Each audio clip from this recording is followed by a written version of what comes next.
amici bellini, facciamo questa top 11 del ventennio, insomma, di De Laurentiis, senza andare nel profondo, semplicemente perché ho poco tempo. Però ci sarà tempo per noi per approfondire tutte le cose. È giusto un modo per rivivere anche i bellissimi acquisti che sono stati fatti in questi anni. Una bella squadra esce fuori. Cominciamo!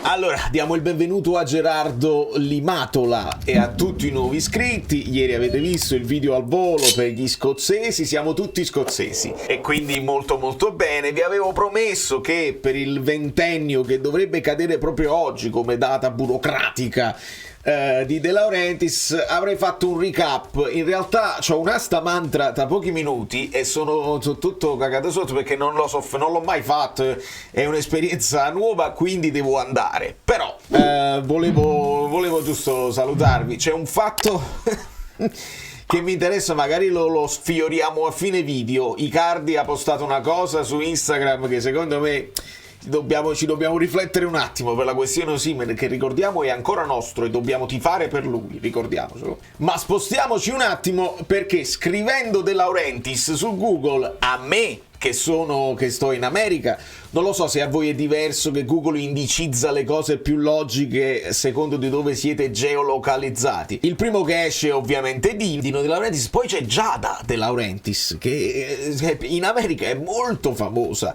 ed è molto forse più famosa di Aurelio che sta qua. Giada è la nipote da parte di mamma di Dino e lei fa tutto dei blog, è una persona abbastanza importante per quanto riguarda il cibo, i viaggi e tutte le cose. Però a noi interessa Aurelio. Interessa Aurelio, che negli anni ha fatto tutto quello che doveva fare. Li vediamo su Transfermarkt i trofei vinti da De Laurentiis, ovviamente lo scudetto, 3 Coppe Italia, una Supercoppa italiana e un campione Serie C, quando in realtà eravamo ancora Napoli Soccer. Una delle cose che insomma che mi piace ricordare, e mettiamo Pandev perché mi interessa, è che il primo anno di C fu doloroso, però il fatto che subito poi si sia ripreso il nome originale, questo è stato uno dei passaggi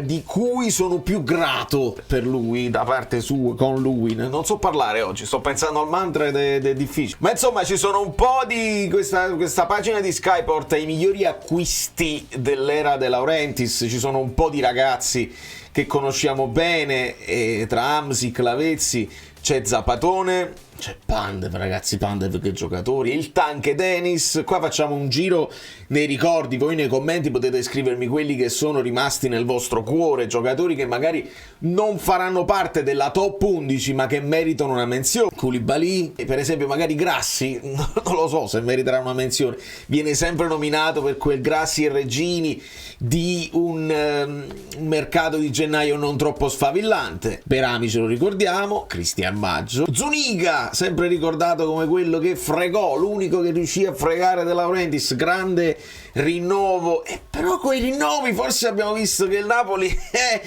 le ha fatti altri errori nel tempo, non fu solo Zuniga, rinnovo, infortuni, rinnovo con la speranza magari di venderlo, si parlava di Barcellona, ricordate, però in grave infortunio e così finì. Ritos, ricordato più per quella testata, Zemaili, in ciampamma io lo chiamavo, Zemaili, gran tiro dalla distanza, giocatore pazzesco. Molto bene, vedo un clima sereno, mi fa piacere. Allora,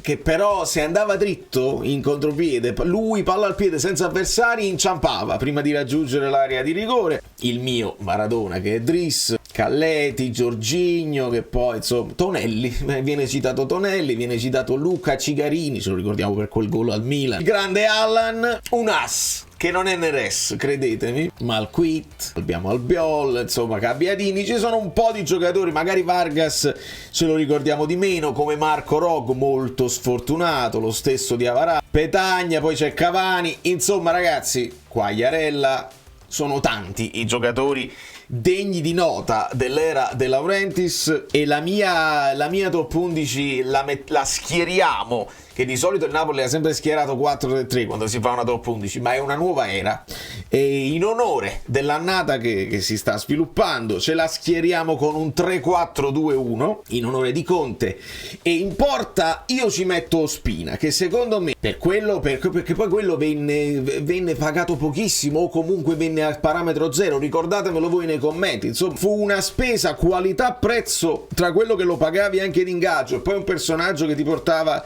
tifosi dalla Colombia. Per me Ospina, grande portiere, coraggiosissimo, parate importanti, bravissimo con i piedi, giocava anche a centrocampo negli allenamenti, un gran portiere. Merita una menzione Reina, che era veramente un centrocampista con i piedi, magari le parate non erano sempre sfavillanti, e poi uno di quelli del passato che per me rappresentò veramente il passaggio a una squadra più importante con prospettive europee, fu De Santis. De Santis era un portiere che si esaltava quando riceveva molti tiri, ma c'è stato un periodo in cui ne riceveva uno o due, Napoli un po' più bloccato, e li parava. De Santis, grande personalità. In difesa metto Albiol al centro della difesa, perché proprio il regista difensivo che è cresciuto con noi, veniva dal Real Madrid, ma con noi fa un ulteriore salto di qualità.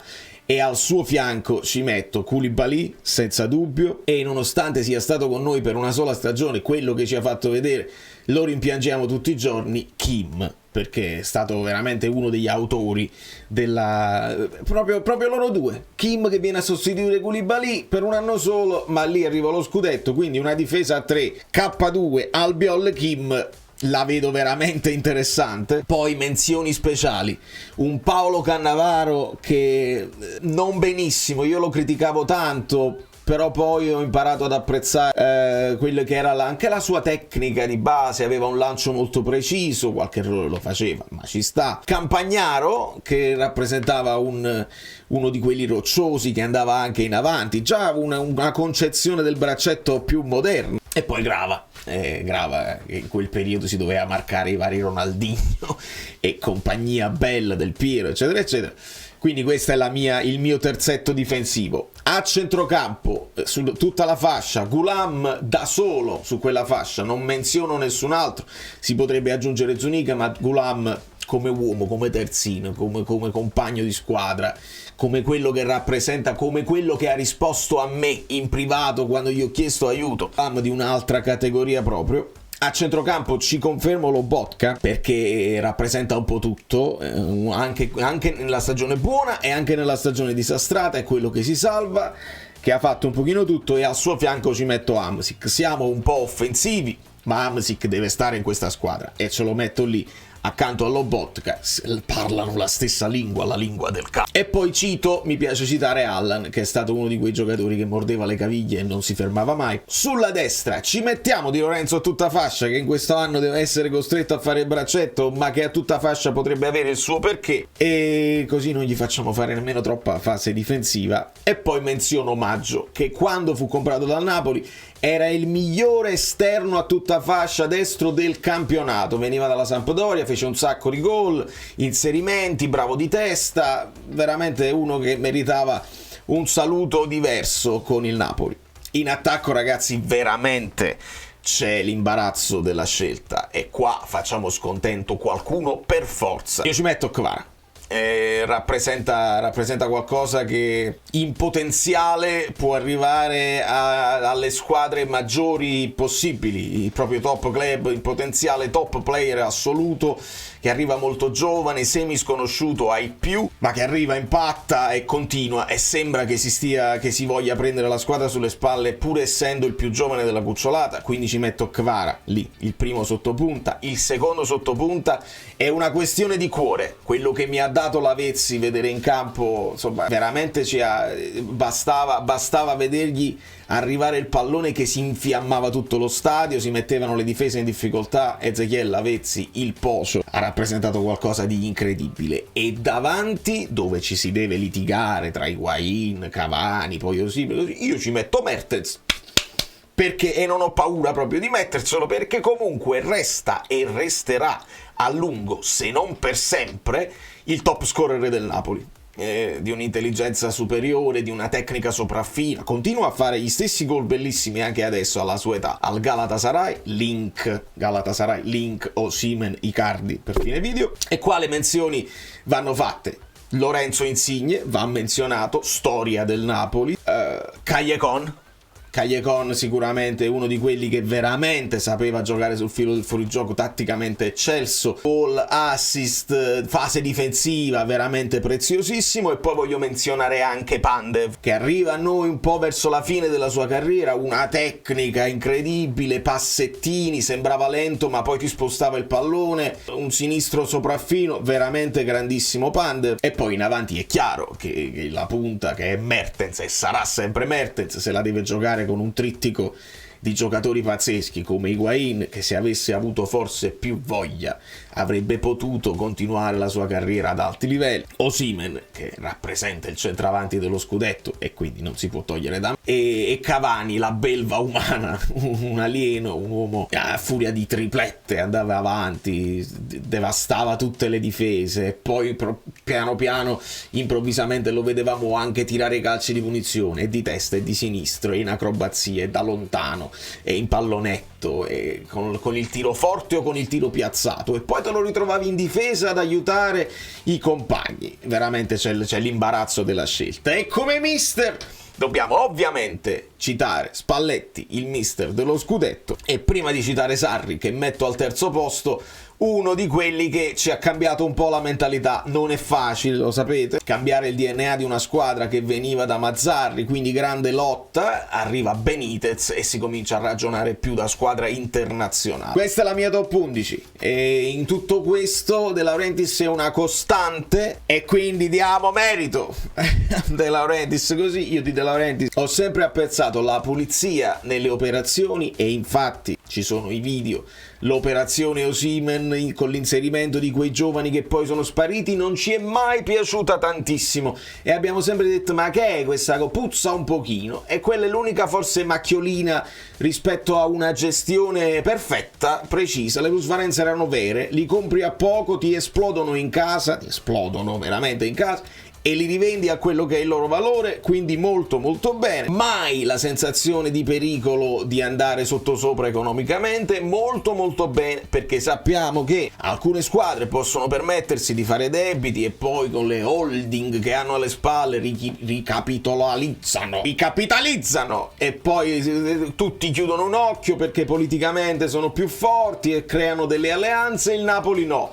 E questa è una cosa che forse contesto un pochino a De Laurentiis, lo andare sempre uno contro tutti molto spesso, avere delle idee anche buone però non viene appoggiato da nessuno, e quindi quando sei poi da solo contro un sistema che è chiuso non sempre ne esci vincitore. E secondo me abbiamo subito dei torti negli anni. Ricordate benissimo quando abbiamo lottato per lo scudetto e sembrava proprio non fosse possibile, perché ti affacci, ti avvicini, ti spingono e ti ributtano giù. Quindi forse questo, nella gestione, nella comunicazione, nel creare delle alleanze invece di crearsi dei nemici, sotto questo punto di vista forse De Laurentiis avrebbe potuto essere un po' più diplomatico, ma fa parte del suo personaggio.